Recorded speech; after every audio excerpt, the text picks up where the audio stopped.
uma outra questão que eu considero assim, de altíssima relevância.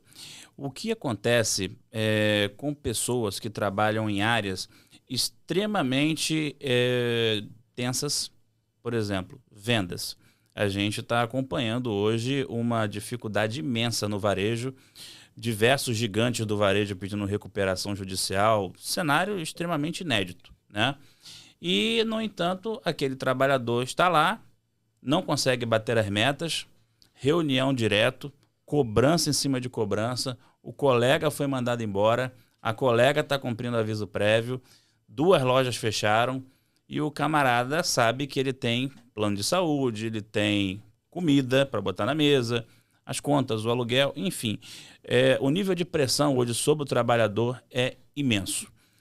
E essa pessoa ela começa a ter várias dificuldades.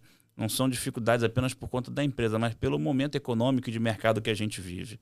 Como que as pessoas podem fazer para lidar nesse momento tão crítico com burnout, períodos prolongados de depressão? O que fazer? Como que a gente consegue evitar que essas patologias comecem a se manifestar? E para quem já está num momento crítico, o que fazer? Então, o burnout, a gente vai ter uma fadiga extrema. Então, às vezes é confundido com depressão, porque perde-se a motivação de fazer as coisas. Eu acho que o ponto principal para a gente não chegar nesse ponto é a gente entender horário de trabalho é horário de trabalho, horário de folga é horário de folga. A gente tem o hábito de não desconectar, seguir resolvendo as coisas do trabalho em casa.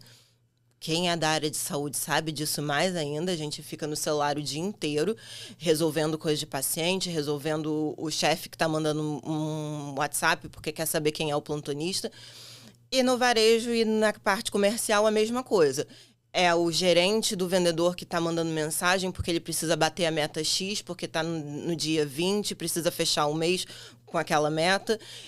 Então, a gente precisa entender que o horário de trabalho a gente vai estar naquele foco. E depois é realmente tentar se desconectar. Já tem alguns países que já instituíram algumas leis que o chefe não pode mandar mensagens fora do horário de trabalho para o seu funcionário.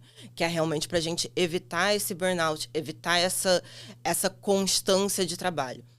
Aqui no Brasil, infelizmente, a gente sabe que isso não acontece. Então, cabe a gente também impor alguns limites. É uma coisa muito difícil, eu entendo, mas se a gente ficar naquele estresse o tempo todo, a gente só vai conseguir pensar naquilo, a gente só vai conseguir focar naquilo. Quem já chegou no ponto de estar no burnout, o ideal é tentar tirar férias, o ideal é tentar se afastar daquele emprego, pelo menos temporariamente, para ter uma recuperação.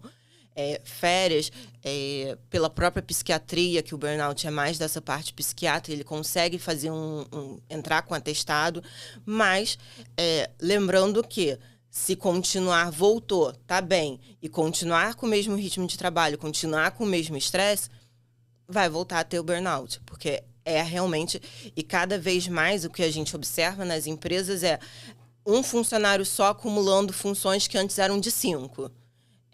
Isso, infelizmente, por conta do trabalho remoto, por conta da inteligência artificial, isso veio acontecendo. Então, assim, são situações que a gente vai ter que manejar no nosso dia a dia, ter inteligência emocional para conseguir lidar. Outra coisa que ajuda também ao lidar com esses fatores, lidar com essa pressão, é quando possível fazer terapia. A psicoterapia ajuda muito nesse lidar com as situações de estresse.